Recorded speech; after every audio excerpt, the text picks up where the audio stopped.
Minha avó sempre dizia que à noite no sítio, o silêncio nunca era só silêncio, porque no meio do mato cada barulho guarda uma história. E eu cresci ouvindo essas histórias que até hoje me arrepiam. Vou te contar 3 delas. Mas cuidado. Talvez hoje à noite você também escute algo estranho. Minha avó contava que numa estrada de terra perto do sítio, um homem se perdeu voltando da venda numa noite de sexta-feira. A lua estava coberta pelas nuvens e ele só escutava o som dos grilos, até que ouviu cascos batendo forte, como se um cavalo viesse em disparada. Ele se encostou na cerca para deixar passar, mas quando olhou, viu um cavalo enorme, preto como carvão. Só que sem cabeça. Dizem que o homem desmaiou ali mesmo, e no dia seguinte foi encontrado todo branco, sem forças para falar.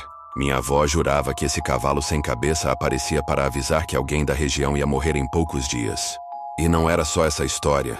Minha avó dizia que pior ainda era quando a assombração entrava dentro de casa. Lá no sítio tinha uma casa antiga que ninguém queria morar. Uma família tentou, mas durou pouco. Todas as noites, à meia-noite, a cadeira de balanço da sala começava a se mexer sozinha. Primeiro devagar, depois com força, como se alguém invisível estivesse sentado ali. Os vizinhos juravam que era o espírito de uma senhora que morreu naquela casa e nunca deixou o lugar. Minha avó falava que, quando passava pela frente, sentia um vento gelado e ouvia um sussurro chamando pelo nome dela. Até hoje a casa está de pé, e a cadeira ainda está lá. Mas a avó dizia também que não eram só espíritos. Tinha coisa pior, coisa que vinha de gente viva. Minha avó sempre dizia que ninguém devia passar perto da velha casa na curva da estrada depois da meia-noite. Diziam que muitos anos atrás, uma família inteira morreu ali, de uma forma que até hoje ninguém sabe explicar. Uns falam que foi doença, outros juram que foi um pacto. Só sei que desde então ninguém nunca mais conseguiu morar lá. Os vizinhos ouviam gritos e choros vindos da casa, mesmo quando estava vazia. Teve gente que jurou ver uma mulher parada na janela, olhando fixo para quem passava, com os olhos brilhando no escuro. Uma vez, um homem da cidade resolveu comprar a casa porque não acreditava nessas histórias. Passou a primeira noite tranquilo, mas na segunda, os vizinhos ouviram barulhos estranhos.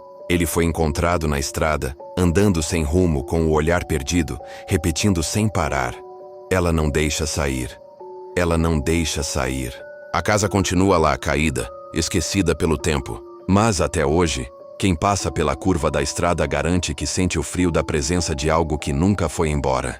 E a pergunta que fica é: quem teria coragem de entrar lá sozinho à meia-noite? Minha avó sempre falava de um casebre que ficava no fim da mata do sítio onde ela cresceu. Diziam que antigamente um homem solitário vivia ali, alguém que não gostava de contato com vizinhos e quase nunca aparecia na cidade. Era conhecido apenas como Seu Bento. Ninguém sabia de onde ele tinha vindo, nem o motivo de morar tão afastado. O tempo passou, e um dia, as pessoas simplesmente notaram que a chaminé nunca mais soltava fumaça. Quando foram verificar, a porta estava trancada por dentro. Não encontraram o homem, apenas marcas estranhas no chão de terra batida, como se alguém tivesse arrastado os pés até desaparecer no nada. Com os anos, o casebre foi se desfazendo, mas a má fama ficou. Minha avó dizia que quem se aproximava à noite escutava o rangido da porta abrindo sozinha, e o som de passos lentos caminhando na varanda. Alguns caçadores contavam que viam luzes dentro da casa, mesmo sem ninguém morar lá. E sempre que alguém tentava entrar, sentia uma pressão forte no peito, como se o ar pesasse, obrigando a pessoa a sair correndo. Uma vizinha da minha avó jurava que viu uma figura parada na janela. Um homem magro, de olhos fundos, só observando. Mas quando chamou outras pessoas para ver, não havia nada. O medo aumentava porque os animais não chegavam perto do casebre. Cavalos empacavam, cachorros latiam olhando para o escuro, mas nunca se aproximavam. Minha avó sempre terminava dizendo que, até hoje, ninguém sabe o que aconteceu com Seu Bento. Alguns acreditam que ele nunca saiu dali, que apenas mudou de forma. Outros dizem que a mata engoliu seu corpo e deixou sua alma presa naquelas paredes.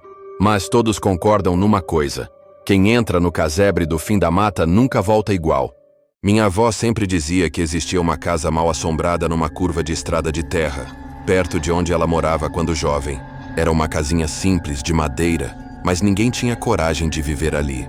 Quem passava de dia dizia que sentia apenas um silêncio pesado, como se a mata ao redor ficasse muda. Mas quem passava de noite... era outra coisa. Diziam que uma mulher aparecia na varanda, usando um vestido branco antigo como de noiva. Ela ficava parada, olhando fixamente para quem passava, sem piscar, sem se mover. Muitos viajantes juravam que viam a luz da lamparina acesa dentro da casa. Mas ao se aproximarem, a luz simplesmente apagava. O mais assustador eram os acidentes. Sempre naquela curva, sempre diante da casa. Carros capotavam, cavalos se assustavam, bicicletas quebravam. Quando as pessoas eram socorridas, todas contavam a mesma coisa.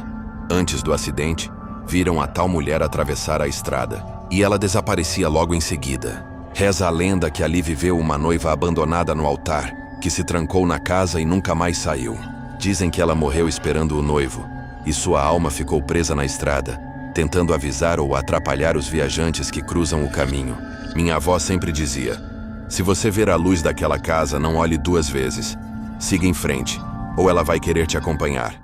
Na região, todo mundo temia um sujeito que aparecia do nada nas estradas de terra. Ele era alto, magro, com um saco nas costas que fazia barulho de ossos batendo. Minha avó dizia que era a alma de um fazendeiro cruel, que batia nos trabalhadores e morreu amaldiçoado. Agora ele vagava recolhendo ossos de animais mortos, e às vezes de pessoas também. Os antigos avisavam: se você encontrasse o homem do saco de ossos, não podia encarar nos olhos dele. Quem olhava, desaparecia sem deixar rastro. Até hoje, alguns moradores dizem que ainda escutam o som seco do saco se arrastando no chão. E era assim que minha avó terminava, apagando a lamparina e dizendo: agora vai dormir, mas não olha debaixo da cama, porque nunca se sabe o que pode estar esperando. Essas foram só algumas histórias que minha avó me contava, mas tem muitas outras ainda mais assustadoras.